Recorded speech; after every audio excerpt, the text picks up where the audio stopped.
Let us now bless the Lord.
Praise God. Hallelujah, Lord Jesus. We bless your holy name, O God. We bless you, Lord, and we acknowledge your holy presence in this place. May your presence, O God, bless us all. Hallelujah, Lord Jesus.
Purihin ka, Panginoon. Purihin ka, dakilang Diyos.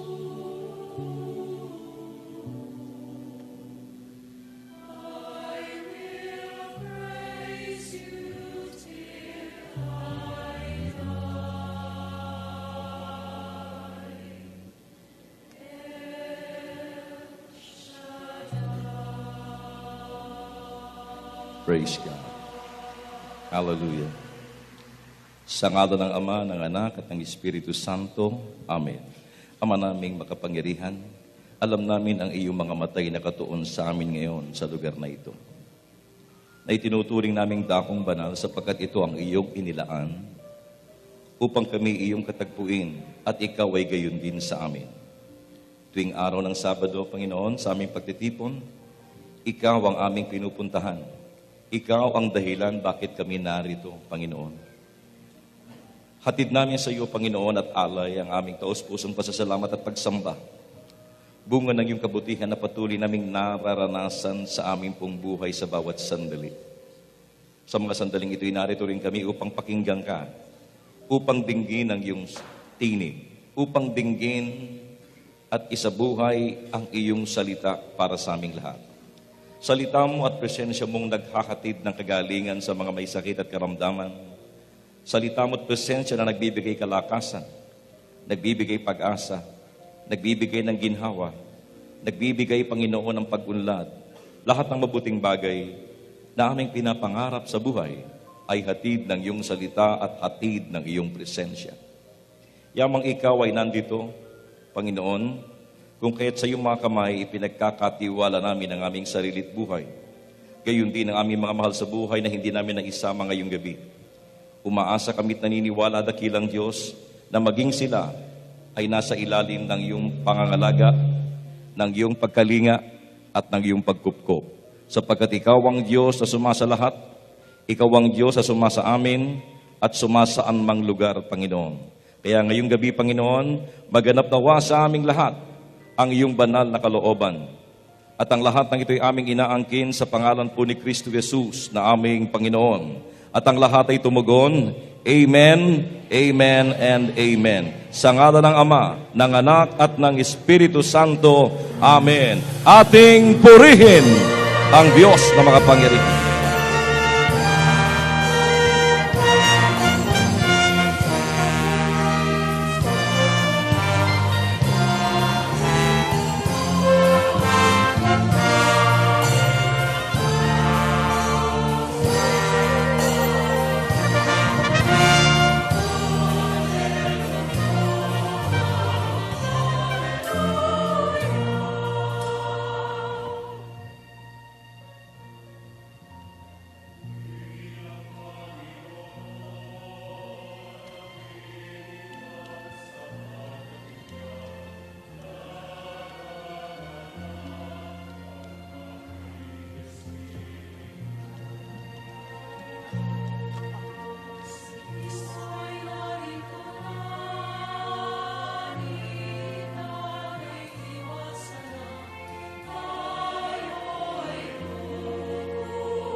Mga kapatid, narito ang salita ng Panginoon.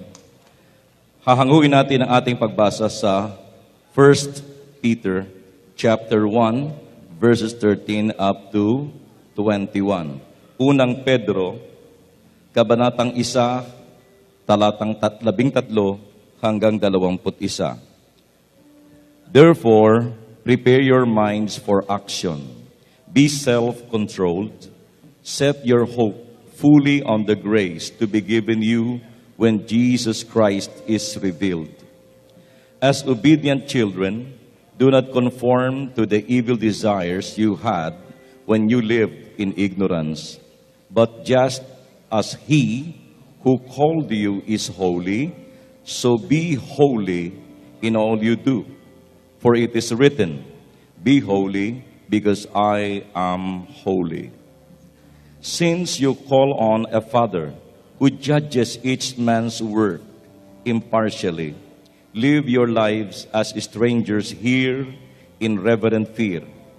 For you know that it was not with perishable things such as silver or gold that you were redeemed from the empty way of life handed down to you from your forefathers, but with the precious blood of Christ, a lamb without blemish or defect.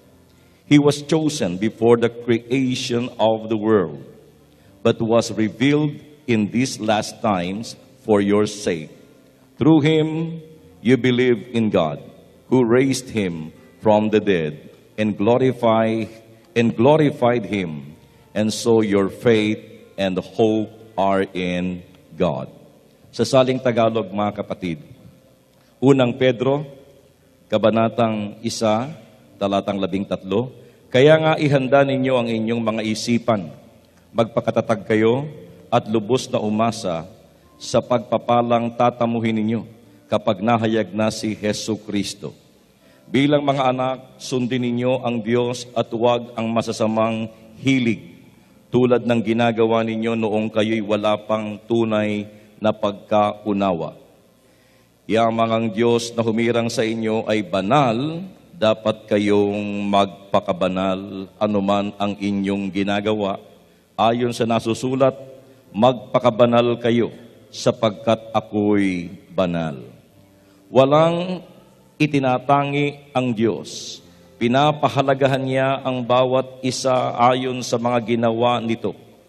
At yamang tinatawag ninyo siyang Ama, igalang ninyo siya habang kayo'y nabubuhay.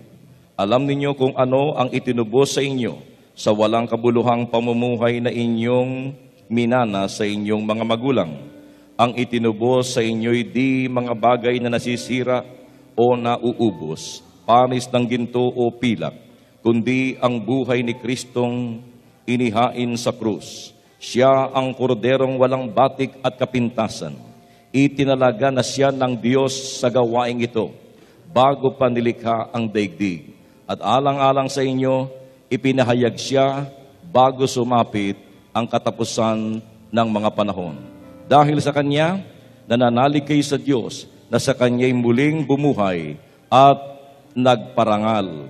Anupat ang inyong pananampalataya at pag-asa ay nasa Diyos. Mga kapatid, ang mabuting balita ng atin pong Panginoon. To God be the glory. Hallelujah. Malakas sa palakpak muli sa buhay na Diyos.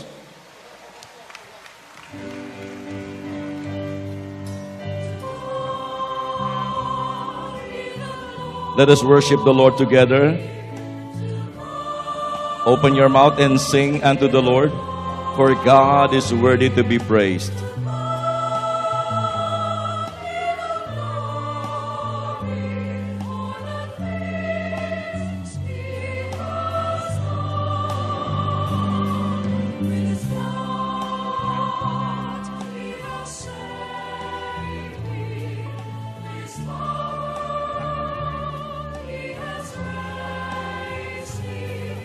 Glory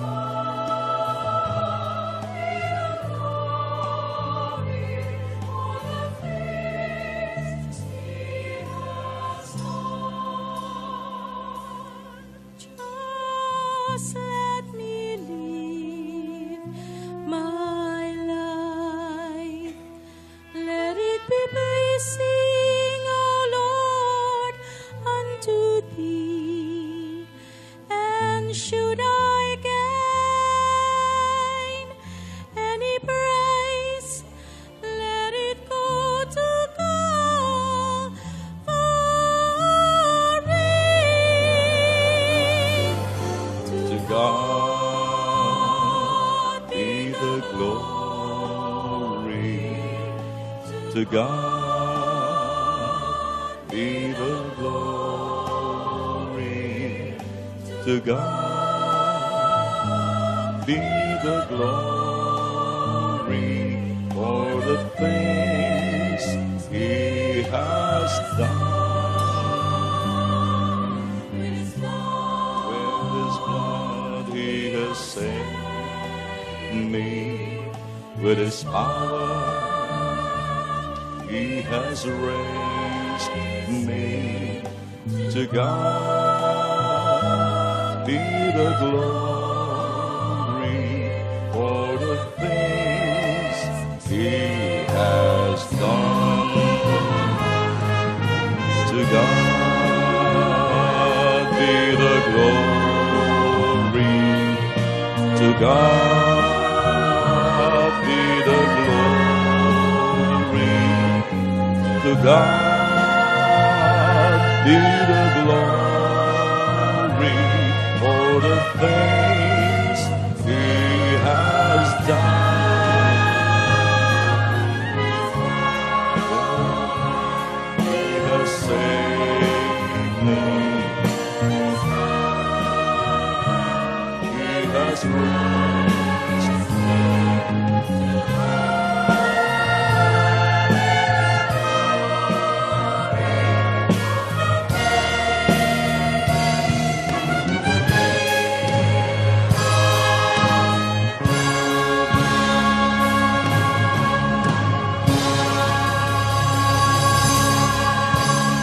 Praise the Lord. Palapakan natin ang Panginoon.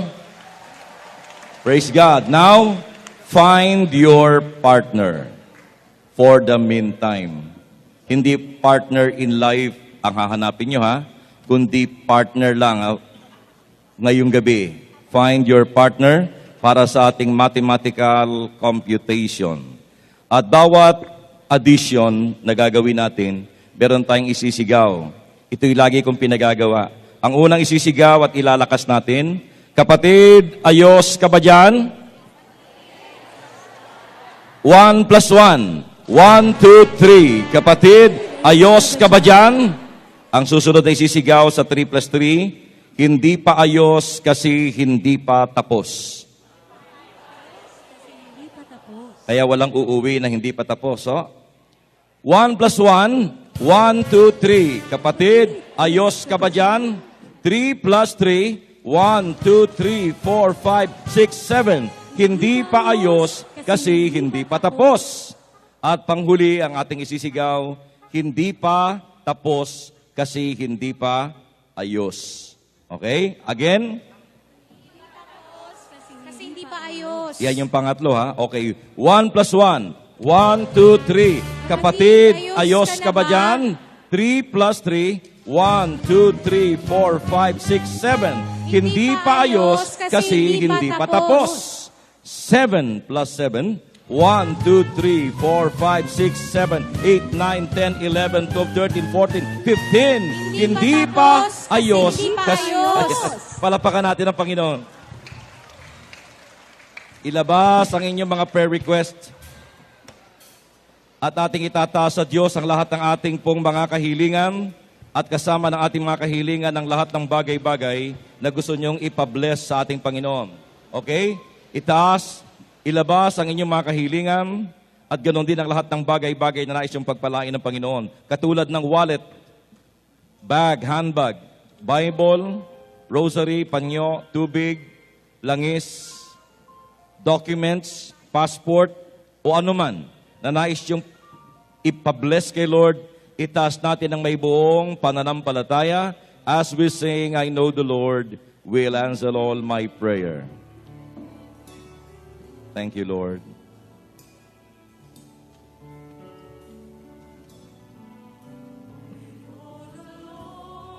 Yes, Lord. Hear our prayers. Our God is a listening God.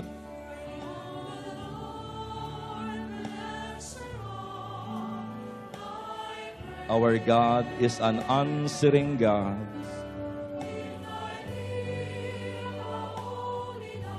Shun the wrong and do the right. I know the Lord. will answer all my prayer. Soft instrumental background. Dahan-dahan yung iwagayway as we allow the Lord to bless all these things that we have in our hands. At habang yan ay iyong iwinawagayway, allowing God to bless that, ibulong mo sa Panginoon ang gusto mong sabihin habang siya'y nakikinig at nagbabasbas sa atin. Our God is a listening God, an answering God. So ngayong gabi kapatid, talk to Him kahit pabulong. Nakikinig ang Diyos sa ating samo, sa ating panalangin. Talk to Him. Yes, Lord. Yes, oh God. Thank you, Lord, for this opportunity to be with you. Salamat po sa pagkakataong ibinibigay mo sa amin upang kami iyong pakinggan sa aming samot panalangin. Muli mo nawang ipadama ang haplos ng iyong kamay na naghahatid ng pagpapala sa aming lahat. Narito lahat ang umaasa sa iyo at nagtitiwala. I know the Lord will make a way for me. Will make a way for me. I know the Lord will make a way for me. If I lead the holy life, if I lead a holy life, shun the wrong and do the right, I know the Lord will make a way for me. Naniniwala ba kayong naganap na ang ayon sa inyong inaasahan? Naniwala ba kayong pinangyayari na ng Diyos ayon sa ating pananalig? Kung gayon, ating angkinin. Tsak yun! Tinanggap na natin. Amen? Hallelujah! At ating tawagan ang ating mga manggagawa upang likumin ang ating mga prayer requests as we sing, Blow the Trumpet in Zion! Hallelujah! Pwede kayong umindak, sumayaw sa Panginoon.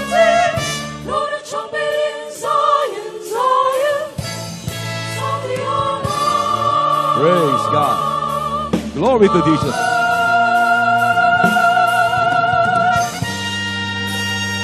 Purihin ka, Panginoon. Luwalhati ng iyong pangalan.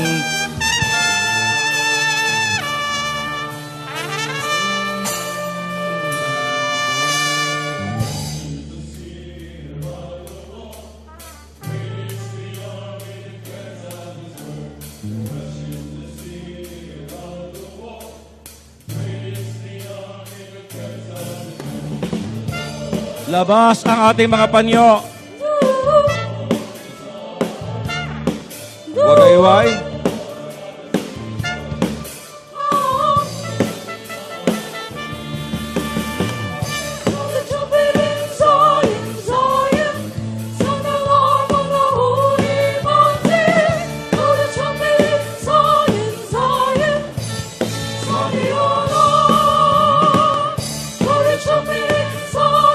Zion,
Purihin ang Panginoon, malakas sa palakpak sa Diyos. Pwede na tayo maupo mga kapatid sa Panginoong Jesucristo. Yung ating mathematical computation ay 1 plus 1 equals 3. Ang atin pong sinigaw, kapatid, ayos ka ba dyan? At ang ating sagot ay hindi pa ayos kasi hindi pa tapos. Amen? At yung panghuli, hindi pa tapos kasi hindi pa ayos.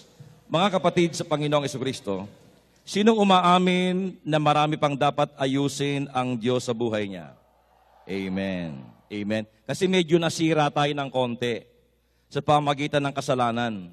No, na kumbaga na disfigured, no? Medyo nasira, nagkaroon tayo na tinatawag na diferensya, no? Kaya nga tayo po'y inaayos ng ating pong Panginoon. Pero hindi tayo maaayos ng Diyos hanggat ayaw nating magpaayos. Kinakailangan, we must be willing to be changed. We must be willing to be transformed. We must be willing to be healed. We must be willing to be delivered. Hanggat wala yung willingness, ang Diyos hindi makakakilos sa atin para isagawa yung pag-aayos. Amen? Totoo, marami nang naayos sa buhay natin, malaki na ang pagbabago sa marami sa atin, pero hindi pa tayo perfect. Marami pa rin dapat ayusin ang Diyos sa buhay natin. At natutuwa ang Diyos sapagkat lahat tayo ay nagpakababa sa pamagitan ng pag-amin na marami pang dapat ayusin ang Diyos sa buhay natin. At dahil marami pang dapat ayusin ang Diyos sa buhay natin, it follows na hindi pa tayo tapos sa buhay natin dito sa mundo. No? Hindi pa tayo graduate. Kumbaga sa mananakbo, hindi pa natin nararating ang finish line o ang hangganan ng buhay. Amen? So mga kapatid sa Panginoong Jesucristo, darating ang ating katapusan. Tiyak po yan, sapagkat lahat po tayo ay lilisan sa mundong ito. Tayo po sa mundong ito ay nakikiraan lamang. Hindi tayo permanent dito. Tayo po'y dumadaan at nakikiraan lamang. Minsan lamang ako daraan sa daigdig na ito. Kaya't anuman ang mabuti, maring gawin ko ngayon.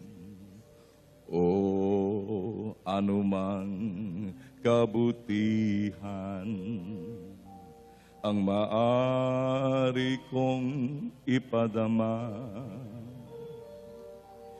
itulot ninyong magawa ko ngayon ang mga bagay na ito. O, yan. Palapakan natin sila. Parang Fernando po, no? Ang baba ng boses. Fernando po.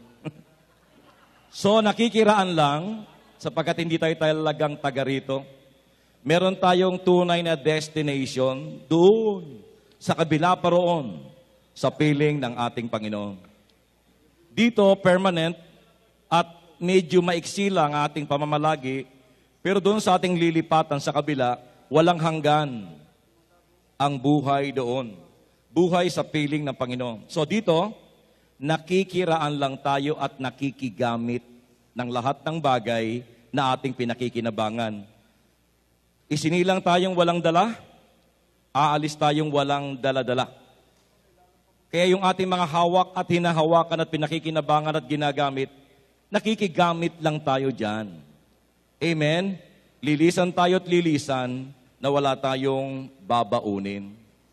Kaya napakahalaga mga kapatid na pag dumating yung ating paglisan o yung ating pag-alis, siguruhin natin na wala tayong iiwang gusot o mga atraso sa kapwa, pamilya at maging sa Diyos. Sapagkat diyan nagiging masaklap ang kamatayan.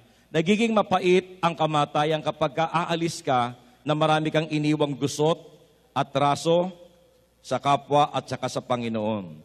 Kaya sabi ng isang santo ay ganito, and I quote, May we never die too soon.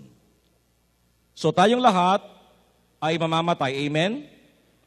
Pero sinong gustong mamatay na very, very soon? Wala, no? Pwede coming soon. Pero very soon, ayoko pa. Amen? Hindi ko pa napagtatapos ang mga anak ko sa kanilang pag-aaral. Gusto ko makita na sila'y nasa magandang estado. Amen? So, ang ibig sabihin daw nung may we never die too soon, ay hindi yung wag tayong mamatay ng bata pa. O wag tayong mamatay ng agad-agad pa, mga kapatid. Kundi ang ibig sabihin niya ay, nawa kung tayo po'y lilisan sa mundong ito, wag tayong lilisan na may iiwang mga atraso. Nawa, yung natitira nating buhay sa mundong ito, yung ating nalalabing time sa mundong ito na hindi natin alam kung mahaba pa o maiksi na, naway ma-devote natin sa pag-ayos sa ating mga unfinished task. Para kapag tayo po'y lumisan at umalis, magaang ang kamatayan at maligaya ang mga iiwan. Sapagkat pag ikaw ay umalis, kapag tayo po'y lumisan, na marami tayong atraso, patay ka na, kinasusuklaman ka pa. Kaya mapait ang kamatayan. So gamitin natin ang ating nalalabing panahon sa mundong ito to accomplish yung task o mission na bigay sa atin ng Panginoon. Meron pa ako nadinig na isang mathematical computation ng buhay. Sa isang pari, ito sabi niya, ang buhay ng tao ay 7, 8, 9. Ang buhay ng tao ay 7, 8, 9. Anong ibig niya sabihin? 7 plus 8, ilan? 15. 15 plus 9, 24. Yung 24, yun yung 24 hours. 24 oras mayroon sa isang araw. So ikaw at ako, araw-araw ay may hawak ka at your disposal na bigay ng Diyos na time. At ang hawak nating time every day ay 24 hours. Paano mo yan binabudget? Narito ang computation. Yung 7 oras ay para sa ating pagtulog. Amen? Para sa ating pagtulog. Yung 8 hours para sa ating work, sa ating trabaho. Taas ang kamay ng mga may trabaho. Pumalakpak sa Panginoon. Ha? Hindi ko na patataasin yung walang trabaho. So yung 8 hours para sa work, sa trabaho. Yung 9 hours ay para sa iba pang mga bagay na unang-una dyan, ang Diyos. Susunod, family, at ang susunod, ang ating kapwa-tao. Kaya araw-araw, iyan ang management ng time. 7 hours para magpahinga at matulog. 8 hours gagamitin mo sa trabaho. At yung 9 hours para sa makakalagang bagay. Unang-una na siyempre ang Diyos. Ilang oras, sa 9 na oras, ang ibig mong ibigay sa Panginoon. Sa family at sa ating kapwa-tao na dapat nating paglingkuran, mga kapatid. Kaya walang taong magsasabing wala akong time. At kung sakasakaling ikaw ay walang trabaho, saan mo ngayon gagamitin yung 8 hours kung hindi ka naman napasok, wala kang trabaho, pwede mong dagdagan ang time, hindi sa pagtulog. No? Dagdagan mo yung time kay Lord, sa family, at saka sa ating pagsiserve sa ating kapwa-tao. Amen, mga kapatid? So, sa pamamagitan ng mga bagay na yan, maari po nating maabot ang kabanalan. Holiness in my own little way. Akala niyo ba napaka-big time ang holiness? Na kinakailangan matularan natin yung mga ginawa ng mga early Christians na nagpakamatay, nagpakamartir. Yung ginawa ni Saint Francis of Assisi na iniwan ng kayamanan para maranasan ng kabanalan. Hindi naman ho nangangahulugang tularan natin yun sapagkat hindi lahat ay tinatawag sa ganong buhay. Hindi lahat ay tinatawag sa buhay na ginawa ni Saint Teresa of Calcutta. Amen? Pero hindi ibig sabihin na porket hindi mo magaya sila, hindi mo na maaabot at mararating ang kabanalan. Sapagkat merong spirituality na nagtuturo ng ganito, holiness in my own little way. Na kahit maliit-liit na bagay lang ating ginagawa, pag ito'y nilalahukan mo ng pagmamahal, mga kapatid, at ito'y pinapatungkol natin sa Diyos, pwede tayo makaabot sa kabanalan. Amen? Sa pamamagitan ng ating pagkatrabaho. Pag ikaw'y nagkatrabaho, hindi ka lang naghahanap buhay, nagbibigay buhay ka rin. Sapagkat yung mga tao na minamahal natin, napapakain natin, na ibibigay natin yung kanilang pangailangan, na ibibigay natin ng mainam na edukasyon ang ating mga anak, nagiging tayong provider. At sino yung ating provider unang-una? Diyos. Kaya para na rin tayo nagiging Diyos sa ating pagiging good provider. Amen? So pwede mong marating ang kabanalan kapag ka ikaw ay mahusay na tagapag-provide sa ating pong pamilya.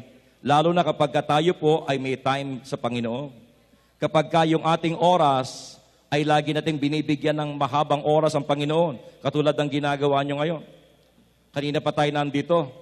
Yan ay isang pagkapakita, mga kapatid ko, ng kabanalan. Amen? Sapagkat nilalagay natin ang ating sarili sa harapan ng ating Panginoon.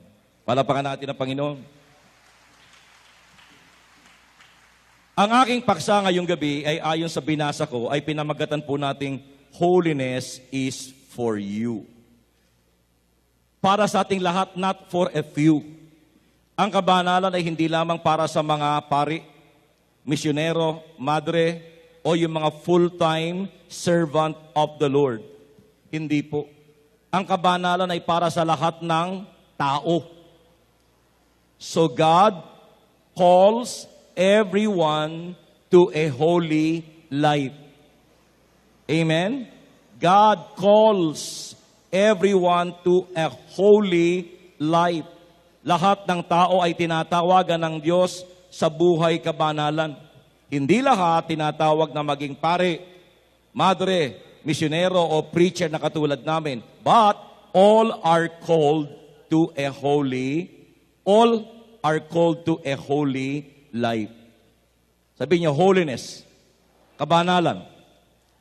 Okay, ang kamatayan ay isang tanggap nating realidad.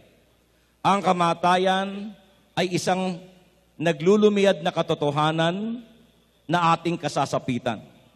Kung kailan tayo mamamatay, kung anong uri ng kamatayan ang ating sasapitin, at kung saan tayo aabutin ng kamatayan, yun lang ang walang katiyakan.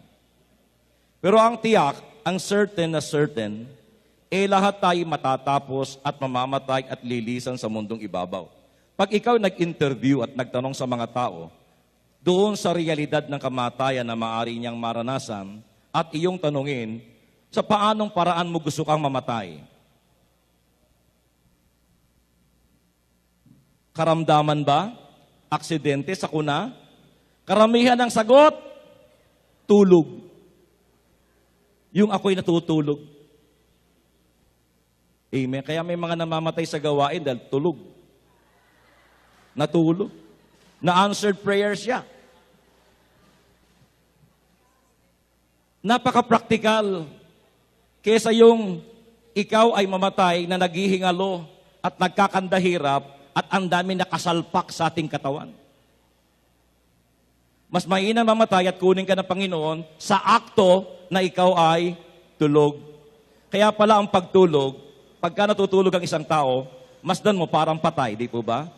Yung taong tulog, walang kamalay-malay sa nagaganap sa paligid.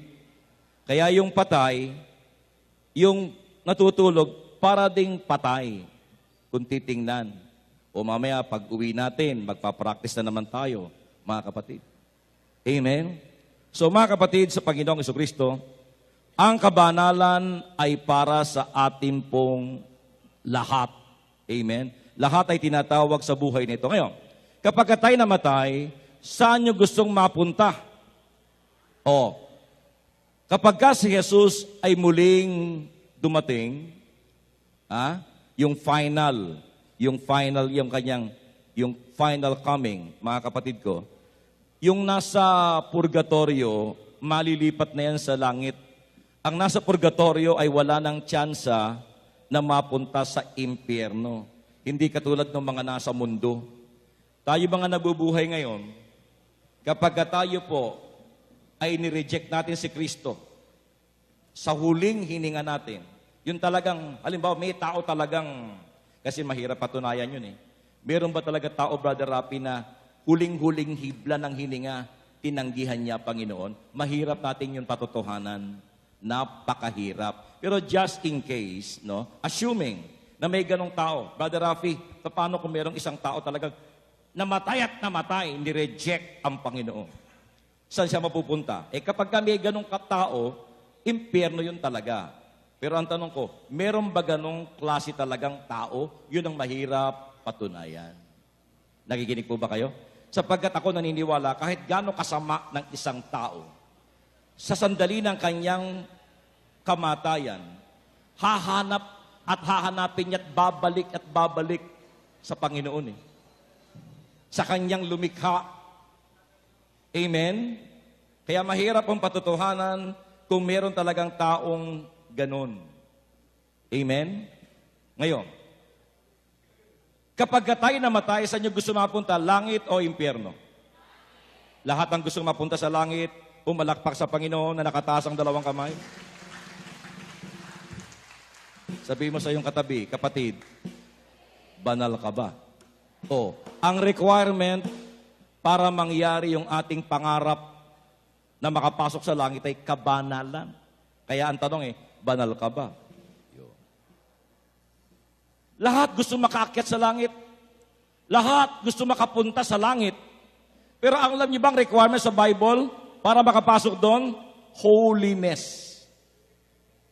Walang makapapasok sa langit na may gatuldok, na dumi, na may mantsa, may bahid.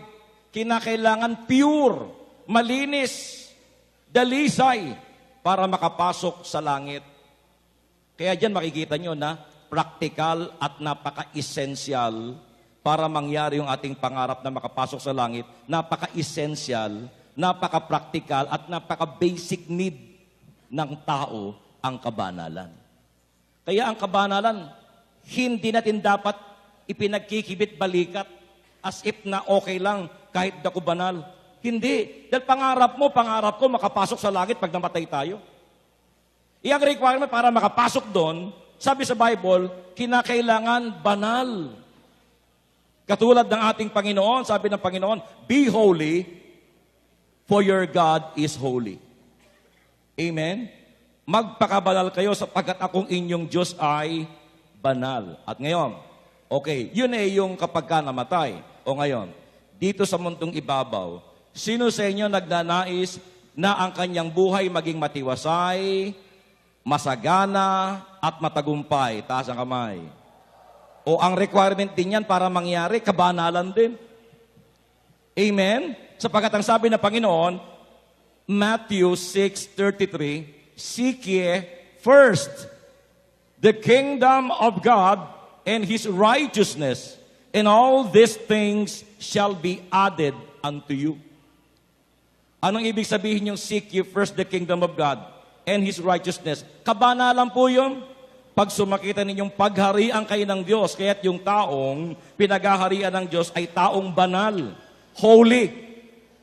So requirement, upang yung ating pong pinapangarap na buhay na matiwasay, mapayapa, maligaya, masaya, maginhawa, ay magkaroon ng kaganapan at katuparan. At ang susi para mangyari yan, ang susi para ma-answered prayer tayo, ay buhay kabanalan. Kaya talagang kailangan, essential, basic need ng tao ay hindi lamang pagkain, damit at masisilungan. Isang basic need natin ay ang tayo po'y maging katulad ng Panginoon na banal, mga kapatid. Now, tanong, talaga bang tayo'y nandito? Maliwanag ba sa inyo na kaya tayo nandito ay para maging katulad tayo ni Kristo? Yes. Hindi lang para humingi ng ating mga pangailangan. Okay, tama. Pero depende sa hinihingi. Karamihan sa ating hinihingi, kailangan ng katawan.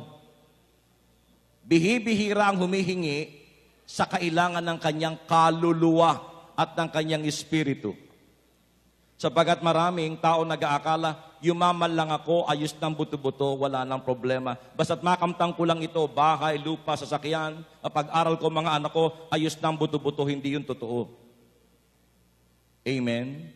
Maraming lumalabas sa ating mga kahilingan, nasulat man o hindi, puro kailangan ng katawan. Nakakaligtaan ang kailangan ng kaluluwa. Amen? Samantalang ang sabi ng Panginoon, seek ye first the kingdom of God and His righteousness, and all these things shall be added unto you.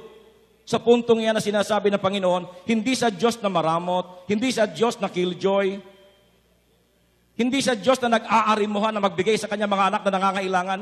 Ang Diyos ay generous God, provider, God who supplies all our needs. At kapag ka nagbigay ang Diyos, siksik, liglig at umaapaw. Doon sa mga taong naghahari ang Diyos sa kanyang buhay. Amen?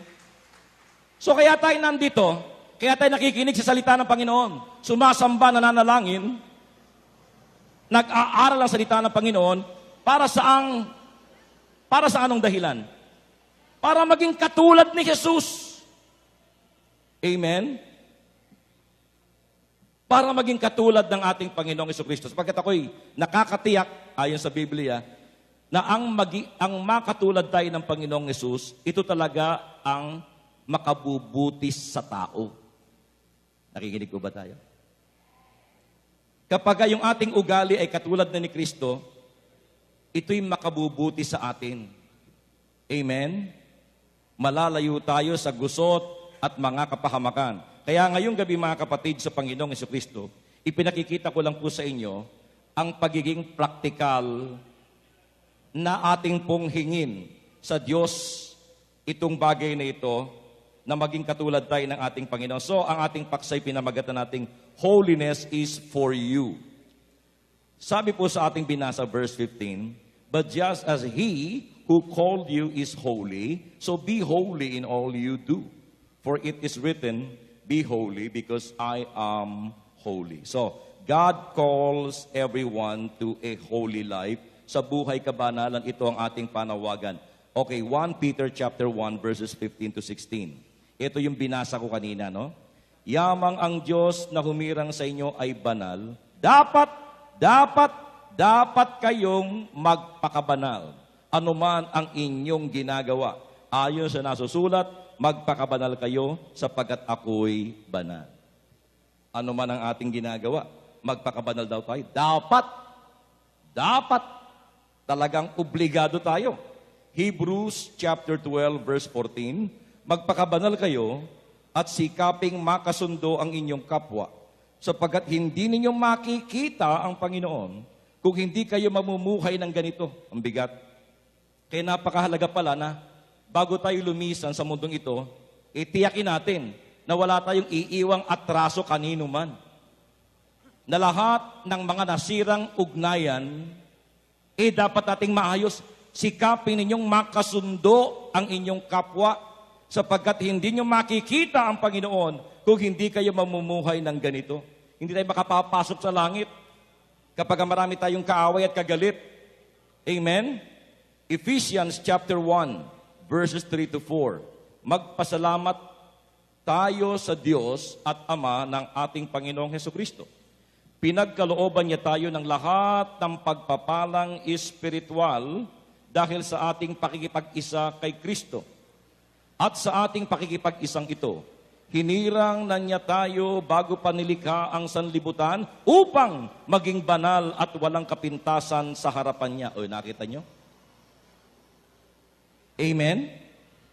Tayo pala hinirang na bago pa likhain ang sanlibutan. So, madalit salita, wala pang katao-tao, nasa isip na tayo ng Diyos.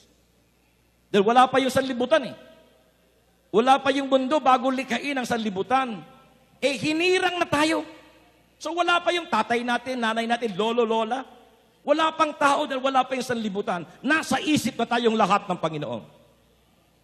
At ang sabi, itinalaga. Yeah? Itinalaga, we are destined. Sabi dito mga kapatid ko. At itinalagang, sabi doon, mga kapatid, itinalagang, sabi dito, magpasalamat tayo sa Panginoon, sa Diyos at Ama ng ating Panginoong Jesucristo. Pinagkalooban niya tayo ng lahat ng pagpapalang espiritual dahil sa ating pakikipag-isa kay Kristo. At sa ating pakikipag-isang ito, hinirang na niya tayo bago pa nilikha ang sanlibutan upang maging banal at walang kapintasan sa harapan niya.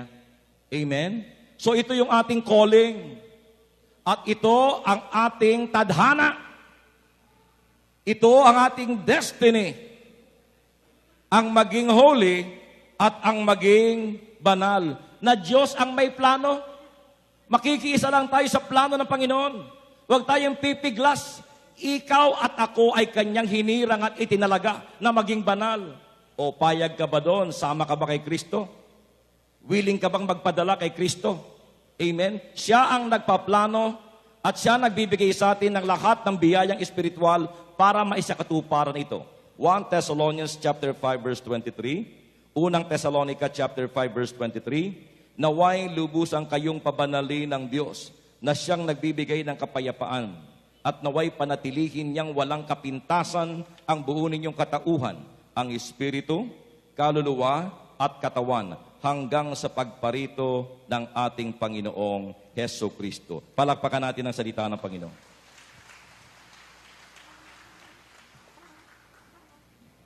One time nabanggit ko na minsan sa talk, mga kapatid, pero uulitin ko ito. Ito'y tungkol sa temptation ni Kristo matapos ang kanyang baptism sa River Jordan.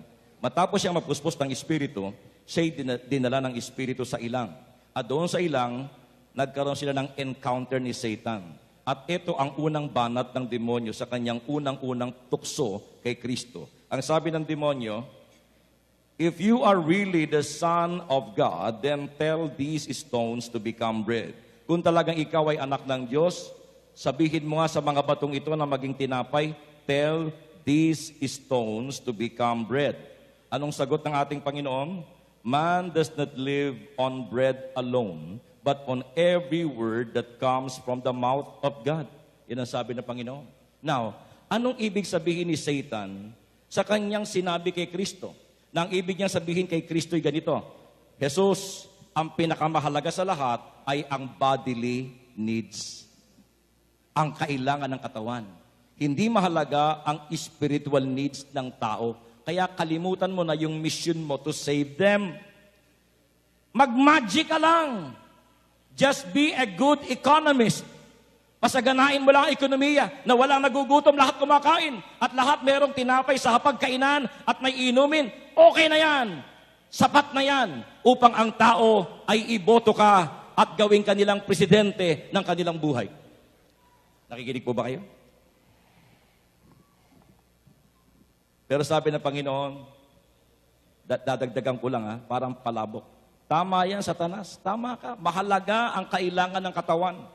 At hindi ko yan pinababayaan. Sapagkat itong gospel natin ngayon, pinakain ng Panginoon ng 5,000 tao. Kaya concern ng Diyos sa ating kailangang katawan, na hindi nga tayo gugutumin, talagang ang Panginoon natin ay committed to supply our bodily needs. Pinakain niya ang mga tao sa ilang. Hindi niya tinikis, hindi niya pinabayaan. Siya pa rin ang Diyos na concern sa ating pangailangan. Pero sabi ng Panginoon, pero Satanas, hindi lang dyan sa pagkain ng katawan na bubuhay ang tao.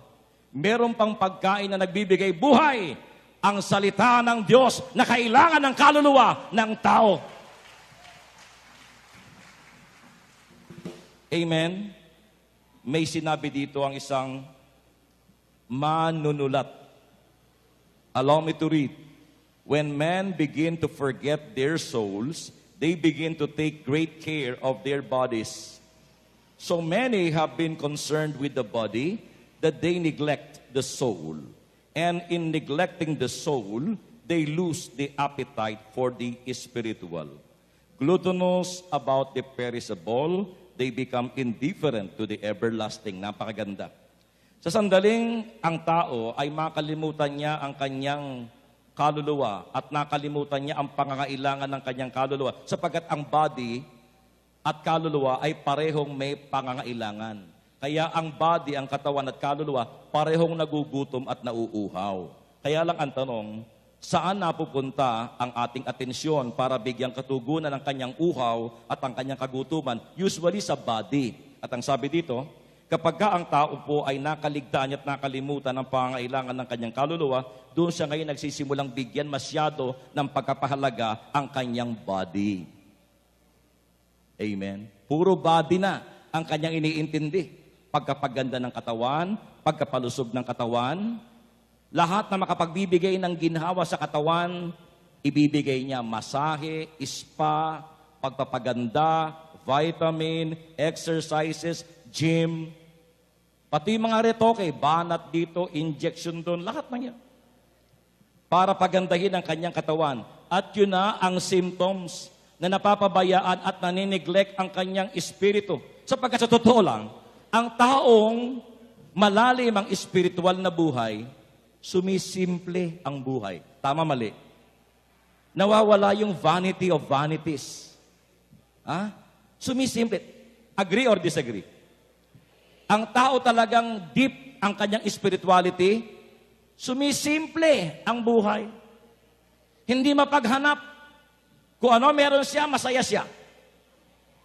Sabi nga, happiness is not having what you want, but wanting what you have. Ang tunay na kaligayahan ay hindi makamtan mo ang mga gusto mo, kundi ang tunay na kaligayahan ay magustuhan mo at maibigan mo ang mga bagay na nasa iyo. Masaya ka ba kung ano nasa iyo? Yun ang tunay na kaligayahan. Amen? Yun ang taong sumisimple ang buhay. Amen? Marunong masiyahan, wala man o meron, katulad ng sinabi ni Pablo. So mga kapatid sa Panginoong Jesucristo, ito ngayon ang takbo ng mundo. Napakarami pong mga establishment ang nag-aalok ng ginhawa ng katawan, pagpapaganda ng katawan, na hindi ko naman sinasabing masama. But not to the point na puro lamang needs ng katawan ang ating inaatupag at nakakalimutan natin ang pangailangan ng ating kaluluwa. Samantalang masigit na mataas at supreme ang kaluluwa compared sa body. Sapagat ang katawan, nabubulok at namamatay. Ang kaluluwa, walang kamatayan at hindi nabubulok. Ang katawan, bumabalik sa lupa na inaapak-apakan ng tao. Ang kaluluwa, bumabalik sa Diyos sa pinanggalingan niya doon sa itaas. Kaya, dapat dito pa lang sa lupa hanggat buhay, hindi natin pinababayaan ang kailangan ng ating kaluluwa. Sapagkat kapag ang kaluluwa po ay nalugami, kapag ang kaluluwa, mga kapatid ko, ay pinanghinaan, nadadamay ang katawan. Kapag ang isang tao po ay hindi na strong ang kanyang spirituality, mahina ng kanyang buhay spiritual, madali siyang tamaan ng worry, anxiety, depression, madali na siyang magalit, madali siyang matukso. Amen? O saan ka ngayon pupulutin? Maaga kang mamamatay. Amen? Ikaw ngayon ay hindi na, ang mga taong weak ang spirituality, hindi po yan nagiging mga mananagumpay. Ang mga taong mga mananagumpay, yung mga taong may malalim at may malakas na espiritual na buhay. May matibay na kapit at pundasyon sa kanyang Panginoon, mga kapatid. Amen? So ito ngayon ang takbo ng mundo, ha? Ang tao mas nawiwili na bigyan ng pansin ang kailangan ng kanyang body. Nakakalimutan niya at sabi niya wala siyang time para sa needs ng kanyang soul. Brad, ating ka naman, Selseray, next time na lang kasi busy. O simba ka naman, next time na lang. Tsaka, Brother Rafi, hindi naman nakakalimot sa Panginoon eh. Ang ganda ng dahilan, no? Pero walang time. magsimba. Dahil busy. Ganyan ang takbo ngayon ng mundo, mga kapatid. May kwento. Merong isang mama, nawawala yung kanyang sumblerong mamahalin. Hindi niya malaman sa niya na iwan yung sombrero niyang mamahalin. Kaya mahalaga sa kanyang sombrero. Bukod sa mamahalin, kasi po siya po ay kalbo, mga kapatid. So, vanity of vanities, no? Mga kapatid. Ako, lagi ako nagje-gel ng buhok. Natatandaan ko nun, kasama ko yung asawa ko dito. Magtotok ako dito sa Ambel. Sabi ko sa asawa ko, G, pray over mo nga ako. Nakaupo ko sa bangko. Nung ipatong niya yung kanyang kamay sa aking ulo, masyadong madiin ang pagkakapatong ng kamay. Yung buhok ko may gel. Nararamdaman ng asawa ko na unti-unti akong dumadaus-dus sa upuan. Vanity of vanities. Amen. Mas mahalaga pa yung buhok. Amen. Iniisip pa yung buhok. Vanity of vanities. So itong mamang ito, napakahalaga sa kanya nung kanyang dating sa tao. Kaya gusto niyang i-cover up yung kanyang pagkakalbo. Kaya lagi siya may suot na sumblerong mamahalin. Ang problema, nawawala. Hindi niya malaman kung saan niya naiiwan. Ngayon, ito po yung nangyari sa abroad. Sa Amerika, sa abroad, sa Europe, yung mga church na maliliit, yung sa mga protestante, maliliit yung simbahan, lahat ng may suot na sombrero, pagpasok mo sa pinto, may sabitan ng sombrero, isasabit mo. Kaya sabi ng mamang ito, pumasok sa kanya yung masamang idea. Alam ko na. Kukuha ko ng sombrero doon sa church. Papasok ko sa simbahan para manguha at magnakaw ng sombrero. Kasi iiwan mo doon, isasabit mo pagpasok mo. Pagpasok niya, para magnakaw ng sombrero, tamang-tama nagsasalita yung ministro.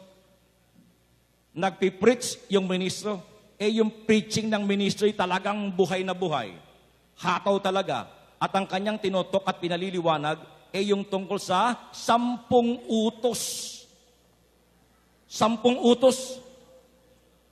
Kaya hindi niya ngayon maisagawa yung kanyang balak.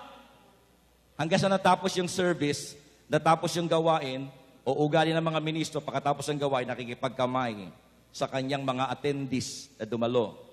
At nung mapalapit sa mamang ito na sana'y magnanakaw ng sombrero, sabi ng mama, nung siya'y kinumusta ng ministro, sabi ng mamang magnanakaw sana ng sombrero, Ministro, Pastor, salamat po. Ako po'y nailigtas ng inyong preaching. Ako po'y tumimo sa akin yung inyong pangaral, yung inyong mga sinasabi. Sabi ng ministro, ano sa mga sinabi ko sa 10 utos ang tumimo sa iyo? Nung pong sinasabi niyo yung 7 utos, thou shalt not covet thy neighbor's wife, naalala ko ho kung sa ko naiwan yung sombrero ko.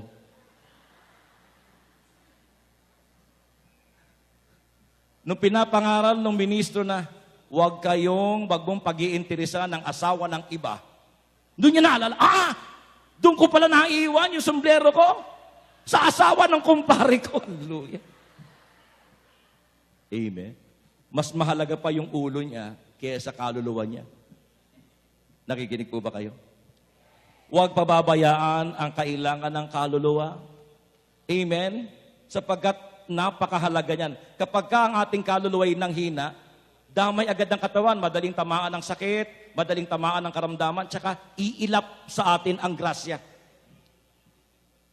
Ang masasagap mo, sakit, kamalasan, disgrasya. Kasi hindi na maganda ang iyong vibes.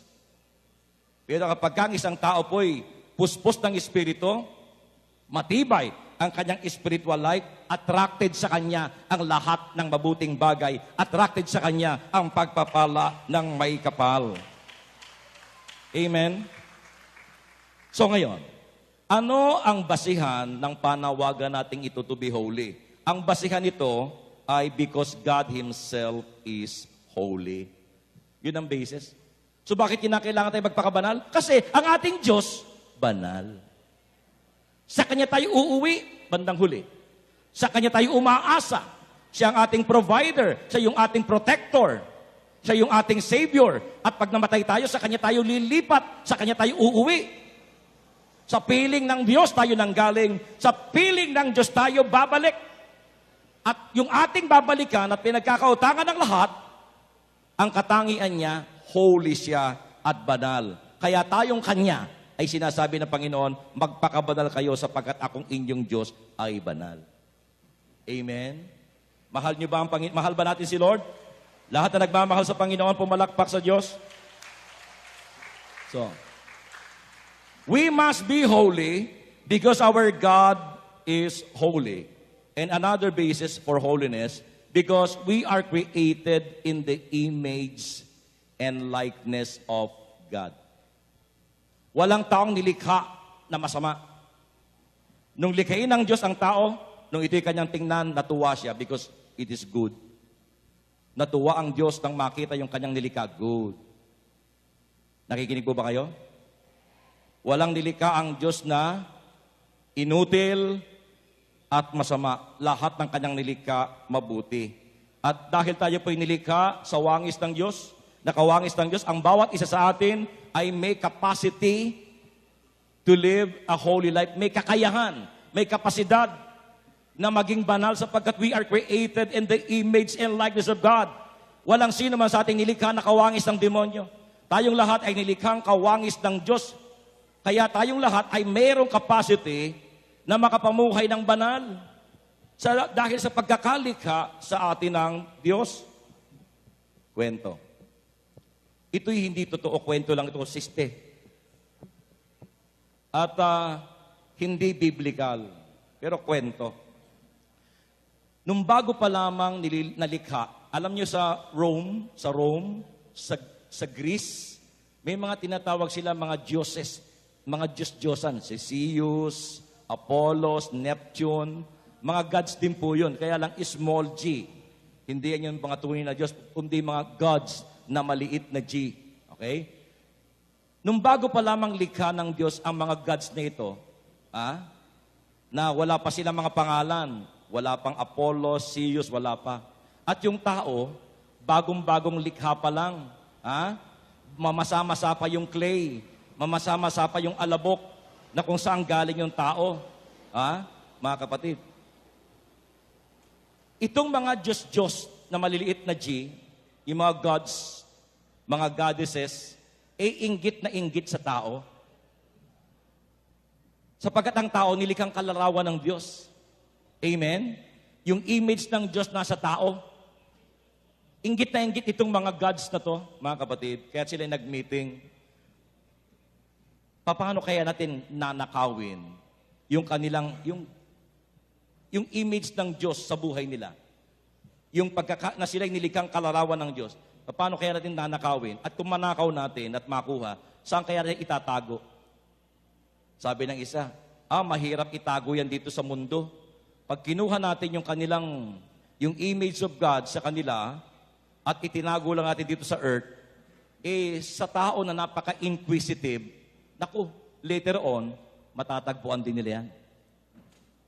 At kung dalhin naman natin doon sa taas, sa sky, ang tao mahilig mag-adventure, umaakyat sa buwan. Kung ilalagay natin sa sky, natin itatago, makikita rin ng tao yan. Dahil mahilig mag-discover ang tao. Matatagpuan din nila yan. Ngayon, yung isang pinakamatalinong gods, sabi niya, alam ko na kung paano aking gagawin. Kinuha nila ngayon yung image of God na parang liwanag, no? Doon sa tao, kinuha. At isinara niya ang kanyang kamay. At pagsara ng kanyang kamay, binuksan niya. Wala na. Saan mo tinago? Itinago ko yung image of God mismo doon sa inside man, sa loob ng tao. At sa palagay ko, hindi iisipin ng tao ni sa guni-guni na doon niya maaaring hanapin ang Diyos sa kaloob-looban niya. Nakikinig po ba kayo? Nakalimutan ng maraming tao na sumasakanya ang Diyos. At dahil sumasakanya ang Panginoon, ang lahat ng tao ay may likas na kabutihan na kanyang nakakalimutan. ang ating pinapakatawanan, masama ako, wala akong kwentang tao, mahina ako, ako'y tao lamang. Marupok, kay daling lumimot. Yun ang ating pinanghawakan. Nakalimutan natin ang katotohanan na nakalagay sa Biblia na tayo ay nilikhang kawangis ng Diyos at may kapasidad na makapamuhay sa kabanalan. Oo, nagkasala tayo. Oo, may kahinaan tayo. Pero nabigyan ng remedyo nung si Kristo'y magkatawang tao, nung si Kristo'y namatay, nung si Kristo'y muling nabuhay, napagtagumpayan ng kahinaan ng tao. Nabigyang remedyo ng ating Panginoon. Kaya hindi ko pwedeng ikatwiran, tao lamang ako na nagkakasala. Hindi. Ikaw ay anak ng Diyos at nilikhang kalarawan ng Diyos. Sumasa atin ang Panginoon.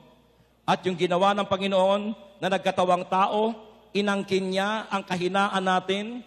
At ang taong nagkasala na dapat siyang magbayad sa kanyang pagkakasala, Diyos ang umako ng pagbabayad. Kaya sa halip na tayo ang magkalasog-lasog, sa halip na tayo po ang magkaluray-luray sa krus, ninais ng Diyos na sa kanyang anak ipataw ang parusa na tao dapat ang tumanggap.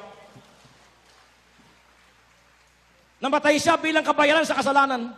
Ngunit on the third day, muling nabuhay ang Panginoon. Kaya lahat ng nagbibigay ng sakit, kalungkutan, agony sa tao, nabigyan ng remedyo sa kanyang muling pagkabuhay. Dapat sana ang kumpletong oras na 3 days, kung si Kristo po'y nabuhay ng linggo ng alas 3 ng hapon, sapagkat siya'y namatay ng Biyernes ng alas 3 ng hapon, yun para sa akin ang kumpletong oras ng 3 araw. Namatay siya ng Biyernes Santo ng 3 o'clock in the afternoon.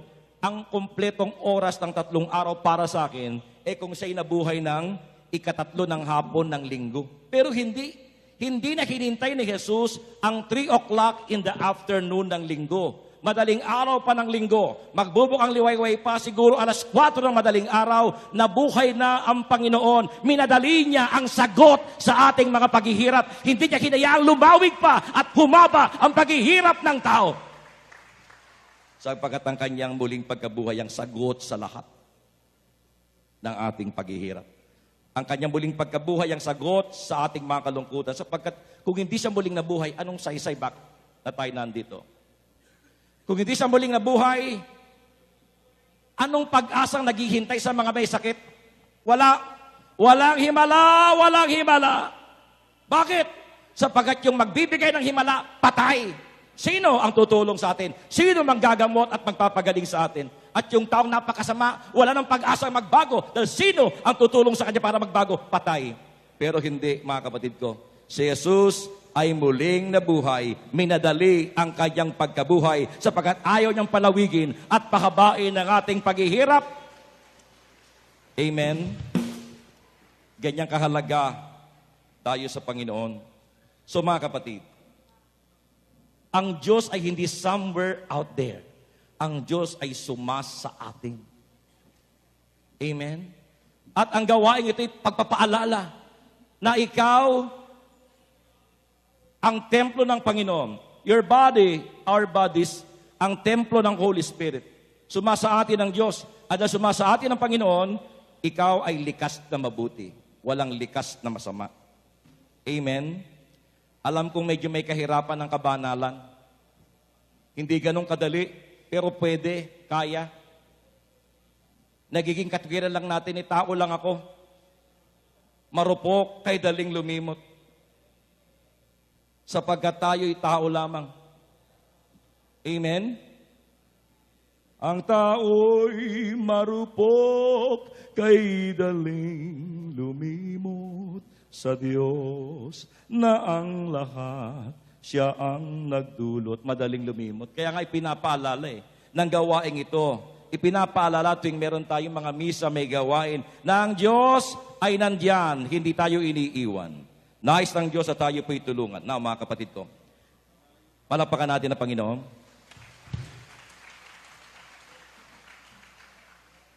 Puntahan muna natin ngayon yung holiness ng Diyos. God is holy.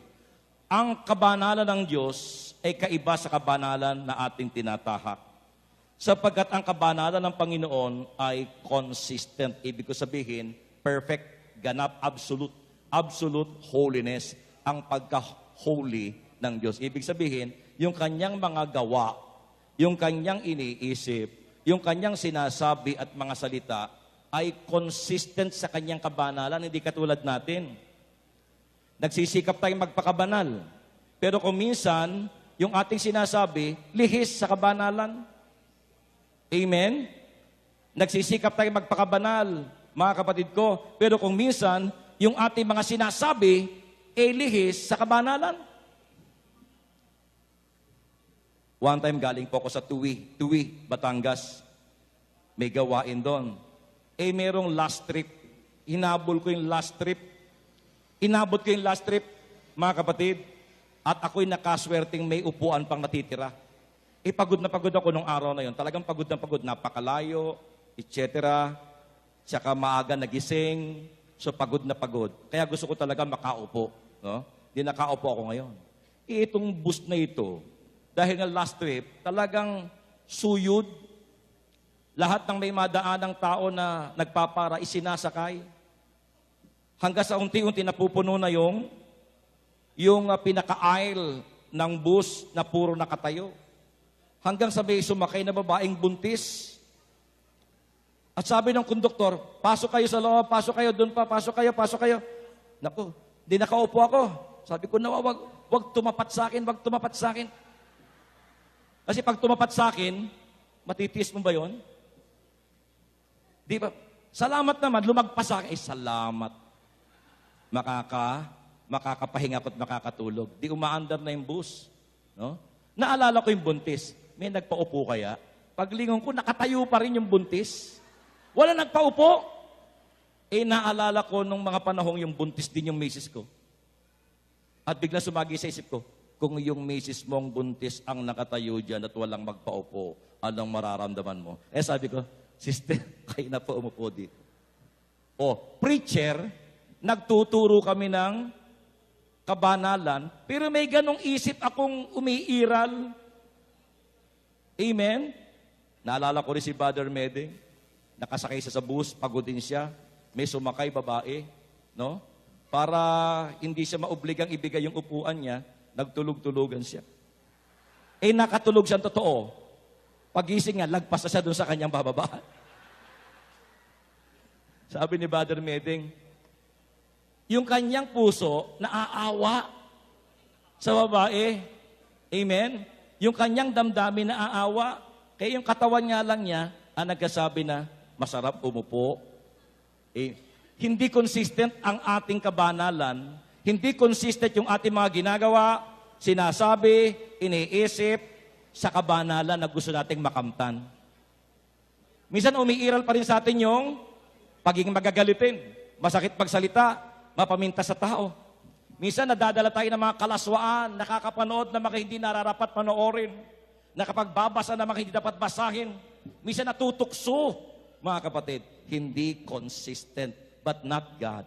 Ang Diyos walang yugto, walang sandali, na nagbago siya at lumihis sa kabanalan. Lagi siyang banal. Sa lahat ng kanyang ginagawa, sinasabi at iniisip, laging banal. Amen? Kaya nga mga kapatid sa Panginoong Jesucristo, anong lagi niyang iniisip at sinasabi at mga ginagawa na laging banal? Ito yung mga nasa isip niya tungkol sa atin. Kaya nga dahil sa ang Diyos, ang kanyang kabanalan ay perfect, bagamat mahirap para sa atin, ang mamuhay sa kabanalan, ngunit dahil sa ang Diyos natin ay perpekto ang kanyang kabanalan, ang kabanalan ng Diyos na perpekto ay dapat magdulot sa atin ng comfort at ng assurance na lahat ng ginagawa ng Diyos sa atin ay makabubuti sa atin. Amen? Hindi nga tayo inaagad-agad na magbago. Hindi tayo hinihigpitan ng Panginoon. Kung tayo po'y nadadapa at nagkukulang, meron tayong Diyos na laging bukas ang kamay upang tanggapin tayo sa ating pagbabalik loob at tulungan tayong muling tumayo at magpatuloy sa landas ng kabanalan. Meron tayong Diyos na hindi mapanghusga, hindi Diyos na mapangkwenta. ang dami ko nang binibigay sa iyo, ang dami ko nang pagpapalang binibigay sa iyo, ganyan ka pa rin. Hindi ganyan ang ating Panginoon. Holy nga eh. Ang Diyos natin hindi mabagsik, hindi maramot, hindi marunong magtampo, naiiwan tayo. Amen? Kahit nga yung isang taong nagpapakasama-sama, sabi sa Bible, iiwan niya ang 99 na maayos. Iiwan niya yung 99 ships para hanapin yung nagwawalang isa. Hindi yun itatapon ng Panginoon at ibabalato sa demonyo dahil siya ay black sheep o napakatigas ng ulo. Amen? Kaya nga yung kabanalan ng Panginoon ay dapat magdulot sa atin ng ginhawa, pag-asa, na kahit medyo mahirap sa ating tingin ang mamuhay sa kabanalan, pero dahil meron tayong Diyos na mapag-alalay, meron tayong Diyos na supportive, magagawa natin yung nais ng Diyos na matulad tayo sa Kanya na maging banal sapagkat ang ating Diyos ay banal.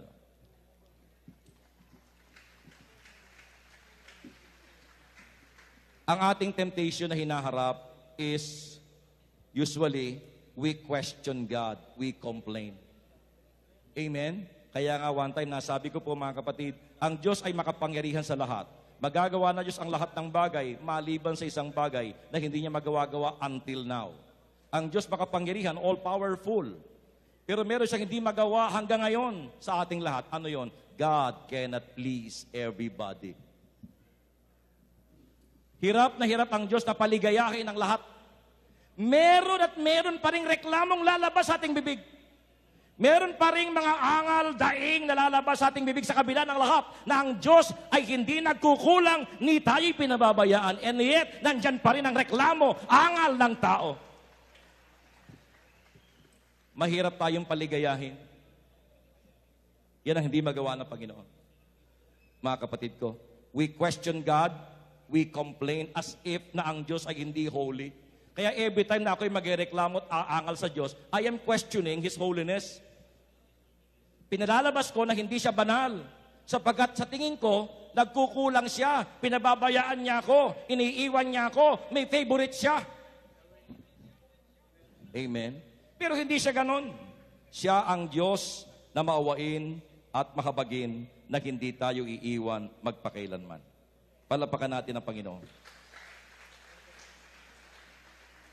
So mga kapatid sa Panginoong Jesucristo, ngayon,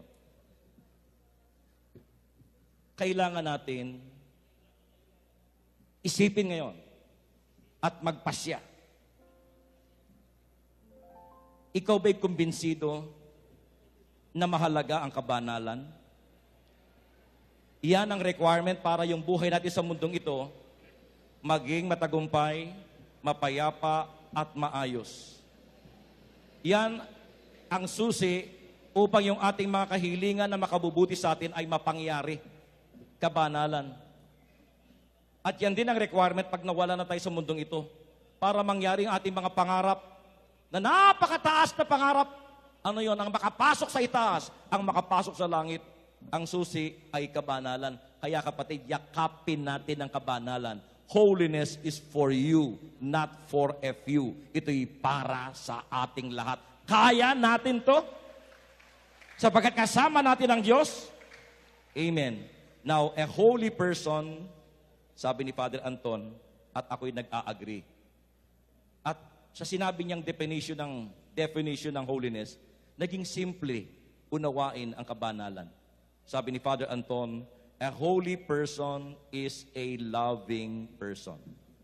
Ang taong banal ay ang taong puno ng pag-ibig sa Diyos at kapwa. Because God, sabi natin, God is holy because God is love. Ang Diyos ay pag-ibig. Kaya, a holy person is a loving person. Person who loves God above all else and person who loves his neighbor, ang kanyang kapwa-tao, mga kapatid. Amen? And because God is holy, God hates sin. Kinapopotan at kinasusuklaman ng Diyos ang kasalanan. Nakikinig po ba kayo? May kasabihan, God hates sin, but He loves the sinner. Tama po yun. Kaya lang madalas, tumatalon agad tayo sa pangalawa. God loves the sinner. Amen? Kaya para tuloy ngayon, nangyayari na minsan parang okay lang na kahit may nagagawa kong mali at may ginagawa kong kasalanan, mahal naman ako ng Diyos dahil lang God loves the sinners. Nakakalimutan natin yung naunang pangungusap that God hates sin. So every time na ako'y gumagawa ng kasalanan, ginagawa ko yung kinapupuotan at kinasusuklaman ng Diyos. And in that sense, lumalabas na ako'y kaaway ng ating Panginoon na nagbibigay ng sakit sa puso ng Panginoon. Totoo, mahal ng Diyos ang makasalanan, pero napupot ang Diyos sa kasalanan. At bawat kasalanan ating gagawin, hindi pwedeng i-excuse ng Diyos o i-take for granted ng Panginoon. Dahil kung pababayaan lang ng Diyos sa ating pagkakasala, na wala siyang gagawing paraan para tayo ituwid, gagawin mo't gagawin ng pagkakasala hanggang sa tayo ko'y mahiriwati sa pagkakasala at maging alipin ng pagkakasala. Kaya pag tayo po'y nagkakasala, may consequences. May balik. Kung papaanong kasunod ng kidlat ay kulog, kasunod ng ating paglabag sa kalooban ng Panginoon, kasunod sa ating pagkakasala, may balik o may consequences na hindi Diyos ang nagbibigay, kundi ito'y gawa ng tao. Kaya kung gusto natin mapabuti, piliin natin yung buhay, sabi ni Brother Mike. Piliin natin ang sumunod sa kalooban ng Panginoon. A holy person ay kinapupuotan niya kung ano ang kinapupuotan ng Diyos. Nawa ma-develop sa atin yung hatred for sin. Amen? Naiiwas ako sa pagkakasala, hindi dahil sa baka hindi ako i-answered prayer. Iiwas ako sa pagkakasala, hindi dahil takot akong malasin ang buhay ko. Iiwas ako sa pagkakasala sapagkat alam ko na kapag ako'y nagkasala, ang puso at damdamin ng Diyos ang aking sinasaktan at sinusugatan. At ayokong sugatan at saktan ang puso ng aking Diyos na aking minamahal. Amen. Sa mga sandaling ito, mga kapatid ko, lahat ng gustong yakapin ng kabanalan na hindi para sa iilan, kundi para sa lahat, mangyaring tumayo, mga kapatid ko. At sa mga sandaling ito, since we know and we believe that God is in our midst, halika kayo at isayaw natin ang Panginoon. Ano mang mangyari sa buhay natin, walang makapaghihiwalay sa atin sa pag-ibig ng ating pong Panginoon. Hallelujah! Pwede mong isayaw ng sweet ang ating Panginoon. He is not a killjoy God. God wants us to enjoy His holy presence as we dance with Him. Sino makapaghihiwalay sa atin sa pag-ibig ni Kristo? Sino makapaghihiwalay sa atin sa pag-ibig ng Diyos? Once again, sinong makapaghihiwalay? Sinong makapaghihiwalay sa atin sa pag-ibig ni Kristo? Sinong makapaghihiwalay sa atin sa pag-ibig ng Diyos? Ang Ama kayang mapagtangkilik, o anak na nag-alay ng lahat, at kahit sa langit at lupa, walang makapaghihiwalay sa atin sa pag-ibig ng Diyos. Tayong lahat, sinong makapaghihiwalay? Makapaghihiwalay sa atin sa pag-ibig ni Kristo, sa atin sa pag-ibig ni Kristo. Sinong makapaghihiwalay sa atin sa pag-ibig ng Diyos? Paghihirap ba? Kapighatian, pag-uusig o gutom o taba, at kahit na ang kamatayan, walang makapaghihiwalay sa atin sa pag-ibig ng Diyos. O tayong lahat, everybody sing. Sinong makapaghihiwalay? Sinong makapaghihiwalay sa atin sa pag-ibig ni Kristo? Sinong makapaghihiwalay?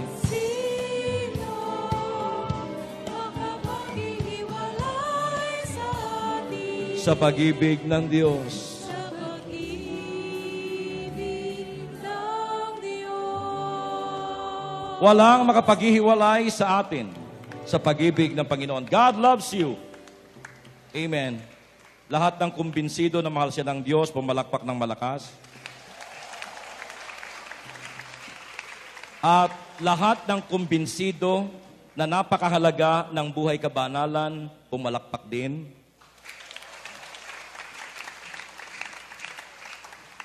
So holiness is for you, for each of us, not only for a few.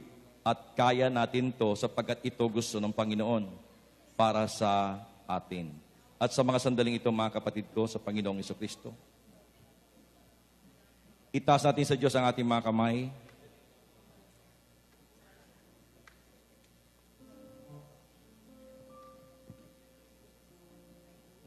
Panginoon, inaalay namin sa iyo ang aming buhay. Nais namin maging katulad mo. Banal at mapagmahal. Hallelujah. Ama,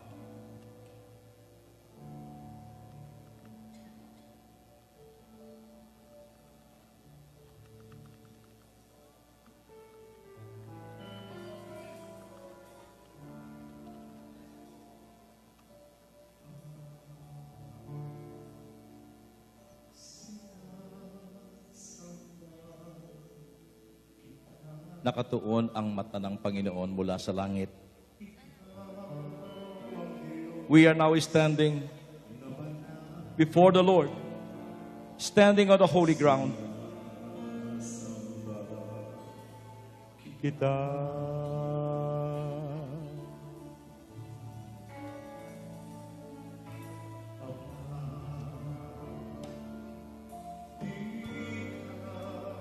nagbabago,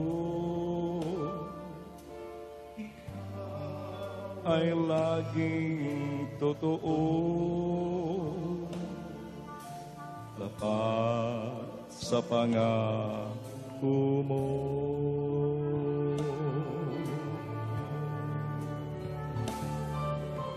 Sa'yo'y walang kadiliman, kahit anino man lang. Ikaw ang tunay na tanglaw ng buhay, walang katulad mo sa mundo. Sa langit walang hihigit sa'yo, o aking Diyos, sinasamba kita. Yes, Lord, Ama.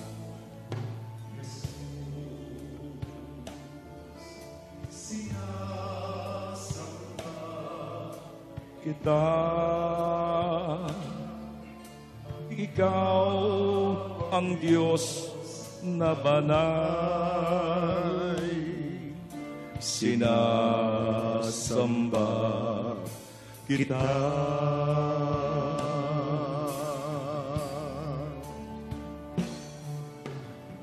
Sa iyo'y walang nagdiliman, kahit anino man lang.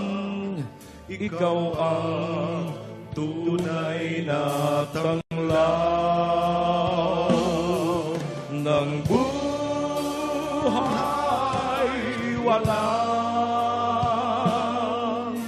katulad mo sa mundo. Sa langit walang hihigit sa'yo. O aking Diyos, O aking Diyos, sinasamba kita. tayong lahat sa'yo'y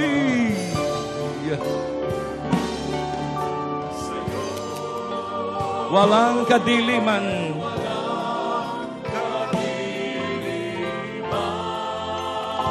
Kahit anino man lang, ikaw ang tunay na tanglaw ng buhay, ng buhay. Walang katulad mo sa mundo. Sa langit walang hihigit sa'yo. O aking Diyos, sinasamba. Again, tayong lahat mga kapatid, sa'yo'y walang kadiliman.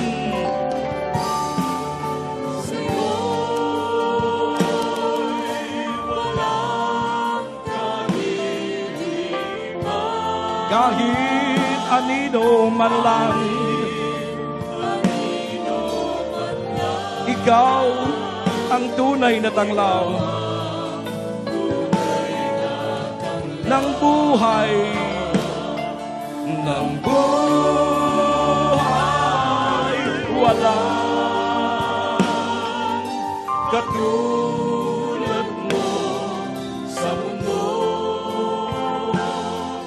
Sa langit walang higit sa'yo. O aking Diyos, sinasamba kita. Yes, Lord. Sinasamba kita. We are now standing in the holy ground. We are now standing before the Lord our Maker, our holy God. Nahasilong tayo ng langit. Anytime from now, any moment, ibubuhos ng Panginoon ang pagpapala na parang ulan. Pero huwag kayong matakot, hindi bubuhos ang ulan. Ang ibubuhos ng Panginoon ay biyaya sa lahat ng nandito ngayon, saan ka man nakatayo, saan ka man nakapwesto, at yung mga nasa radio, nasa internet, lahat tayo'y sakop at abot ng biyaya ng pag-ibig ng Panginoon. At sa mga sandaling ito, kapatid, if you are now ready to meet God, if you are now ready to see His face, if you are now ready to receive His blessing, ilagay ang dalawang kamay sa inyong ulo. Aawitin natin ang awit ng inyong buhay. At sa sandaling madinig yung awit ng ating buhay, yun na ang sandali na pinagpapala ng Diyos ang ating puso upang maging katulad ng puso niya. Isang pusong mapagmahal, isang pusong banal. Naalala mo ba? Hiram sa Diyos ang ating buhay. Hiram sa Diyos ang aking buhay. Pwede natin sumabay dyan. Ikaw at ako. Ikaw at ako'y tanging handog lamang. Awitin natin. Di ko ninais nang ako'y isilang, ngunit salamat. Dahil may buhay. Salamat po. Ligaya ko. Ligaya ko. Nang ako'y isilang.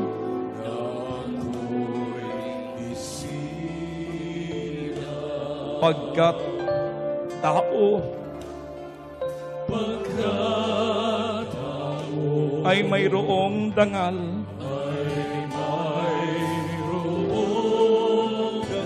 Sinong may pag-ibig? Sinong may pag-ibig? Sinong nagmamahal?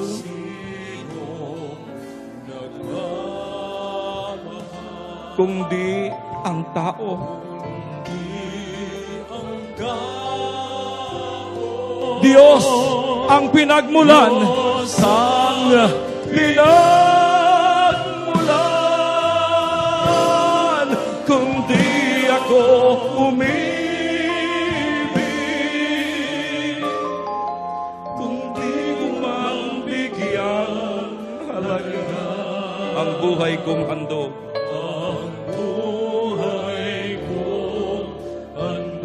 Ang buhay kong hiram sa Diyos. Kung di ako sino ako? Now, soft instrumental background.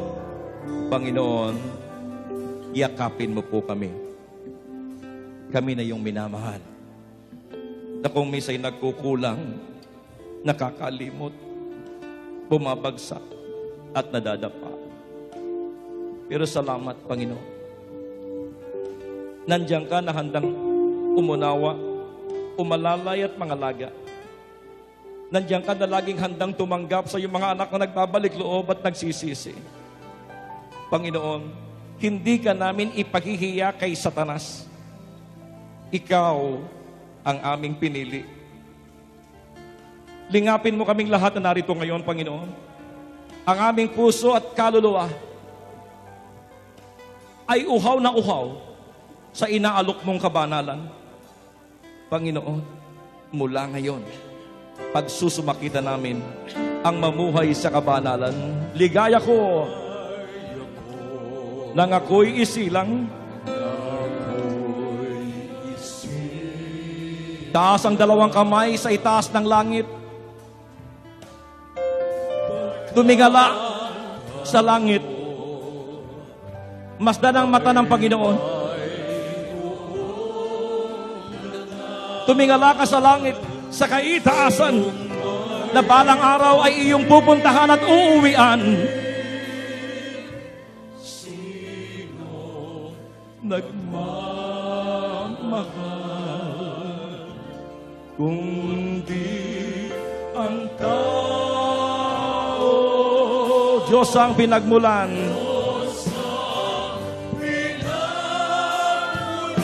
Kung di ako umibig, kung di ko man bigyang halaga,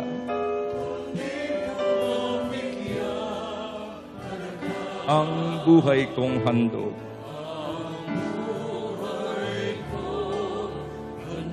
Ang buhay kong hiram sa Diyos. Kung di ako nagmamahal,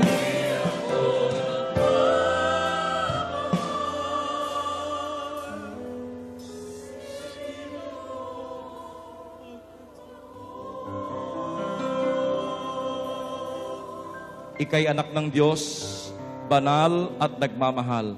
Receive your blessing right now. Receive it in the name of Jesus.